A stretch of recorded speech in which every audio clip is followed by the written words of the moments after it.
Welcome to the Bath Fizz and Foam YouTube channel. My name is Robin French Smith, and today we're going to talk about the color purple.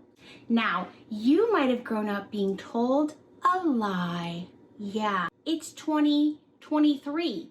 If you don't feel like you're being lied to by the powers that be from either side, at this point, what are you doing? I want to live where you're living, where you're just like, everything's fine. Nobody's lying to me, I'm fine. Those might be my personal problems. I don't know. I can't tell if I'm projecting or not. So most people grew up being told that red plus blue makes purple. But that's not true. I mean, it is kind of true, but it's not true. It's not true, at least for bath bombs, okay? So that's all that matters for us. We just care about bath bombs. For bath bombs, red plus blue equals gray or black. It's a sad color. And we're about to go into spooky season. I'm just out here watching out for you, trying to give you everything that you need to be successful so you're not wasting product making bath bombs that are gray when it's supposed to be purple. You're supposed to be doing a spooky witch's cauldron and you make it gray, which is fine. It works. But you wanted it to be like violet purple. Okay, well, I got you, babe. I got you. We're gonna look at how to make purple. We're gonna do it, okay? So if you grew up believing that red plus blue makes purple, I'm about to rock your world, baby, because in bath bombs, what we really want is pink, also known as magenta, okay? We want pink plus blue to make purple. You can make almost any kind of purple on the planet with these two. About to blow your mind.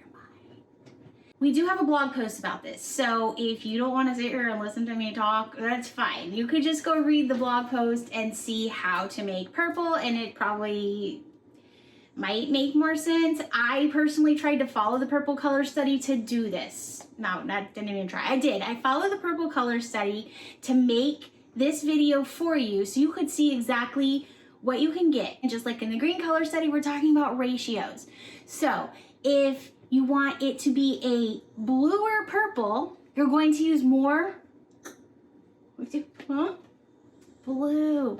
If you want it to be a more vibrant, pinky kind of purple, like a magenta purple, then you're going to use more of this. When we're using lakes, these are lake colorants. When we're using lakes, we're always using polysorbate 80. Although there is an alternative, and I've been meaning to make a video on it, and I haven't done it yet, but we will eventually. You could also use this other thing called polysugarmulse. Either way, you have to use an emulsifier, okay? If you want to make purple with dyes, you can also do that. Let's talk about one of the saddest things about bath bomb colorants in general, and that's the fact that they're going to fade. Dyes will fade faster than lakes, but lakes are just dyes that have been sprayed onto a substrate. So lakes are gonna also fade, and the lake that fades the fastest, the dye also that fades the fastest, is red 27 lake or its counterpart red 28 dye. These two are going to fade the fastest. So when you make your purple bath bombs and you have these little weird speckles that show up across them, that's because the pink oxidized and lost its color faster than the blue. You can protect the color by adding mica to the bath bomb if you want to. You could just spray it or paint it or whatever. There's ways around it. Honestly, it's fine. Just go with it. You're gonna be fine. You're gonna be good. The sun is coming to get me. So I have to cut this short and go make bath bombs. And anyway, who wants a long introduction anyway? Nobody cares about long introductions. Okay, my friends, so here we have a recipe. I'm splitting it up into 5 separate size batches. Now, I'm going to be perfectly honest with you. I can't remember how much I did for the green color studies. That's the problem. Between color studies, sometimes, things happen. It takes a while. So I wish there was more continuity between them all, but there's not. But hey, you get what you get. You don't throw a fit. Okay, so I separated this up into 5 separate batches. But the point that I really want to show you here is that it's really about ratios. So I tried to get really scientific with it, and I weighed how much does 1 teaspoon weigh, so then I could figure out how many is in a 1/4 teaspoon, because some of these is like an 8-to-1 ratio, Well, guess what? That didn't exactly work. But I'll show. It still works really well, and I just ended up following the ratios, because you'll see when I get to the 3rd one, I kind of mess it up, and then I have to repeat it later on to fix it. So this is purple mix 1, period. This is purple mix 1. If you go to the blog, it's purple mix 1. It is a whatever was on the screen, can't remember, a ratio of red 27 and blue 1. Now I know red 27, I keep saying that it's pink. And if you read the blog post, I talk about the reason that pink's not really a color. Okay, pink is a tint.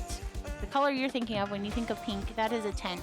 The color, not a tent like that you stay in when you go camping.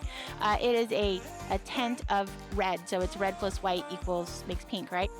This pink that we're using here is actually magenta. So, and I talked about CMYK colors, which is cyan, magenta, yellow, and black. And that is kind of the color theory that we follow for bath bombs, because that's what works.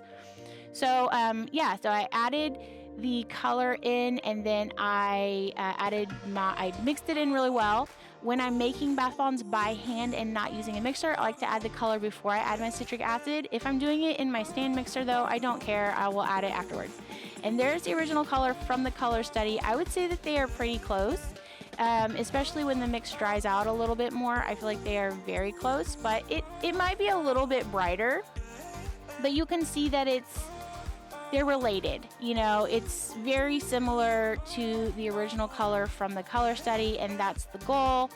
And there's always going to be variation, and I wish that I could be more exact with you, but different dye lots are going to have different strengths, and different suppliers are going to have different strengths of the colorants that they use, which is why I recommend there's 2 companies in the US that I highly recommend for lakes and dyes, and I'll give those to you in a second. Here we are at purple mix number 2. That's red 40 and blue 1 at a 2-to-1 ratio. And this red 40 is going to make more of a brick orange. And when you combine red 40 with blue 1, you are always going to get a dark appearance in a bath bomb. So that kind of goes true for anything that you're making if you want to darken any color and it has blue 1 in it, you can either use yellow 6 or red 40, and they are both going to darken your color. Anyway, so the 2 companies in the US that I highly recommend for lakes are going to be Muddy Soap Co. and TKB. TKB doesn't carry as many of the colors as they used to, unfortunately. And if they do, they don't have them all batch certified. So after 2020, it became harder to find some of these colors, but Muddy Soap Co. does have the full complement, and they are highly saturated, and that's the reason that I recommend them. I don't just recommend them because they're in Texas, which woohoo, or veteran owned, which also go you. No, I recommend them because they're highly saturated in really good quality lakes. So I know that there are other companies in the US that sell lakes, but if I'm not recommending them, then there's a reason. I definitely have tried them, I promise you. But but you can still use the colors you want. It's just that most commonly when people say, I've tried to follow the color study and I keep getting these wonky results, and I ask them, where'd you get your colors from? It's one of those places. So I'm not trying to tell you what to do or who to support or who to buy from. I'm just, facts is facts, okay? Anyway, they're up on the, what is that, left hand side? I have my left and right tattooed, but my hands are folded in my lap. Okay, they're up on the left hand side is what we were going for. Now this version, it's interesting because it's a little bit more red looking, but then as it dries, it actually looks almost black. And at the time, I was telling I actually did this video live with the Patreon followers, and at the time I was telling them how interesting it is that you can get such a dark color with just red 40 and blue 1, and that I might add that to the black color study when we get there, if we ever get there. Here we go with purple mix number 3, and it has a little asterisk next to it, and the reason for that is I was trusting my little stupid effing scale down there, and I knew right there that was right there. That's about all the blue I should have needed to add. That's about all the blue I should have needed to add. But the scale kept not picking it up. I don't know if the blue is lighter. I don't know, it was gone. The scale kept not picking it up. So I kept adding blue and I kept adding blue, even though I knew my heart was telling me this is wrong. And this is one of the reasons why I say, you know, just measure your colors with your heart. I just kept adding it because the scale wasn't picking it up, because it's just such a teeny tiny amount, and we're talking about like fractions of a gram, and as a result, this purple does not match the color study purple, and I was gonna let it go, but I couldn't. I wanted to prove to you guys that that's not what it's supposed to look like. It's supposed to look like that, and if you follow the color study, it will look like that.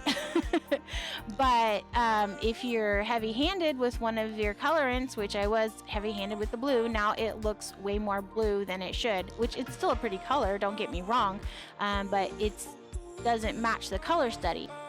So I was like, did I accidentally do purple 4? I can't remember. So I couldn't remember.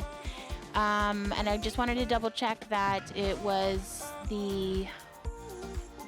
me, you know, that I was the person in error on the video, and it's not the color study online that lots of people are following all the time, you know. Just wanted to double check that. So I do end up doing the purple color study again, 3. Purple burglar, whatever it is, that purple burglar alarm that they have on TikTok right now. Anyway, okay, purple. I ended up doing purple 3 again. But here we are at purple mix number 4.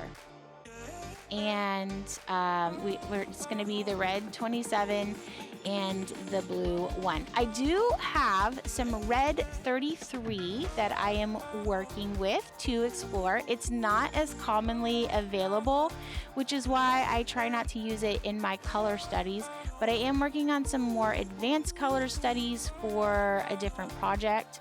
And so I am exploring red 33. If you would like to explore red 33, I think that it's a really cool option. So go for it. It's a very interesting color. You can see my purple mix 4 is very similar to the color study. Yeah, like a periwinkle. And then once I add my citric acid, that pH shift just kind of pops it just right to where it should be. And you also have to remember that the colors in the left picture are in like optimal lighting. I think it's like full sun. That was my old soap room when I had like a huge window and I could take beautiful pictures over there. Anyway,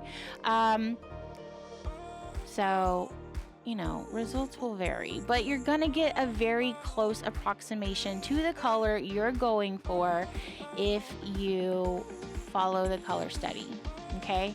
And it's really about ratios. Honestly, you can't really add too much color. You can, but it's so hard. Red 27 is really the only color that you have to worry about adding too much of. Other than that, you're probably gonna be fine, babe. Here is mix number 5. It's red 27 and blue 1 at an 8-to-1 ratio. So it's a very big broad ratio. So we're just gonna do some red 27 and a teeny tiny bit of blue. I'm a little bit trigger shy now after what had happened with the red 3 mix purple 3 mix, so I only add a teeny tiny bit of the blue, but as you can see, it should be more of like a Willy Wonka purple. And right now it's more like a plum, Professor Plum. So I added my citric acid just to see if that would shift it. Once I added did the pH, it's too close to the first color for my liking. That's what I pulled down. So I added just a tiny bit more of blue 1, and then look at that. Now that color to me is spot on. So this is a perfect example of like less is more. You can add as you go. If you don't like the way your color is looking, especially with lakes, it's very hard to do this with dyes, but especially with lakes, if you don't like the way your color is looking, you can always add more colorant. You can always add more. That's the wonderful thing about lakes. You have so much freedom to do this. And like, yes, of course, you could buy pre-made blends. If you don't want to blend your own color, you can buy pre-made blends, but I'm just saying, I'm just out here thinking aloud for myself. The reason that I started doing this was because of black lakes. They were so expensive. I knew that I could mix my own, and then I don't know, they were so expensive, and then you needed so much to get that deep black color. So, and then I just wanted more freedom. I wanted to be able to get like every shade of purple I wanted, you know? So, okay, so here we are with the Purple Mix 3 redo. This is red 27 and blue 1. This is a 2-to-1 ratio. We're gonna give her another shot. This is a full-size batch. We're just gonna start with a little bit at a time and see what we get. So we're just adding a little bit at a time, and we're gonna do this 3 times. So I followed the 2-to-1 ratio. I added 2 microscoops of red 27 and 1 microscoop of blue 1. I get a beautiful lilac color, but that's not exactly the color I'm going for, so I add some more. So I thought that this was really valuable to include in this because I really wanted you to see that you can keep adjusting the color. You do not have to, oh, I added that color and I'm stuck with it forever. Nah, girl, you can just keep adjusting the color. You're gonna be good. So, and then that probably to me is very close to the Purple Mix 3, but I went ahead and did one more round just for shits and giggles. Just for giggles, I did one more round, and it's pretty close. I could probably have gone up one more too. I probably could have done another round of it and gotten an even deeper purple color, but I just wanted to show you that, like, yes, that purple 3 from the color study, that's pretty close to it right there. Maybe not quite as saturated, but like I said, I was a little bit shy. I didn't want to like overdo it and then have things be messed up. So I'm just, you know, this is it. This is what's happening. So I hope that this color study was helpful for you. I want you guys to be able to have the freedom to mix your own colors, to do your own thing, girl. You don't need to be you don't have to use the colors that other people have and they just give you, and then it's that's all they have on a website. That's all I can make. No, you can make anything. You're fine. You can do this. And then here they are all in the bathtub, and if you would like the foam to be more highly saturated in color, I would suggest using dyes, or you can use embeds in there, and then that's going to get you your little trails of color that you're looking for. But otherwise, these are them. Right now, as we have going across the screen, sorry, I just will say this, we have our Patreon supporters going across the screen. I just want to thank them, give them a shout out for being so supportive. They are literally the best. They're amazing. They put up with me recording this. Literally, I want to say this video has been like 6 months in the making because stuff just kept happening. My life just has been so bizarre throughout this last year. So I just want to thank them for being patient and being there and being part of the many different times I had to film this for them. And then the other thing I want to say, so we'll go back to talking about this video now, not just talking about our Patreons, but If you would like the foam to be more highly colored, you could create hybrid colors where you use lakes and dyes. Dyes are going to be more likely to color the foam, although I don't think that these do a bad job. Or you can use embeds, which in embeds you would use dyes as well to create those little streams of color. The thing I wanted to point out about this though is this is 5 2-ounce bath bombs in this bathtub with me, and it doesn't stain the bathtub. It doesn't stain me. So don't be afraid to add a lot of color. This is 10 ounces worth of bath bombs, heavily saturated bath bombs, and they did not stain the bathtub. They didn't stain my towels. Nothing was stained when I was done. And the water is like a really pretty, I don't know, violet blue. It's more blue because we have a little bit more blue going on with that deep periwinkle kind of color, and then with that black, almost black one. Thank you so much for hanging out with me today. If you enjoyed this video, then maybe go over to our website, check out our blog. We have more color studies for you there. I'm slowly working through the color studies, trying to make them into YouTube videos so it's more accessible to more people. However, life happens. Sometimes I get distracted, you know? The point is that there's way more information there. This is just a nice visual aid. Thank you for hanging out with me. Consider liking and subscribing if you want more content. I don't know. I try to do the best I can and give you stuff, but I don't know. That's all for today, though. Thanks for hanging out with me. And as always, happy making. It's a lie. It's a filthy, filthy lie. They lied to you. Dyes will fade faster? Dyes will fade faster than likes. Gosh darn. But I don't know. Anyway, the point is the sun is coming in through my window. It's coming to get me. And I have to record really fast so that eventually I will get to all the colors, but right now we only have the green and the purple color study, so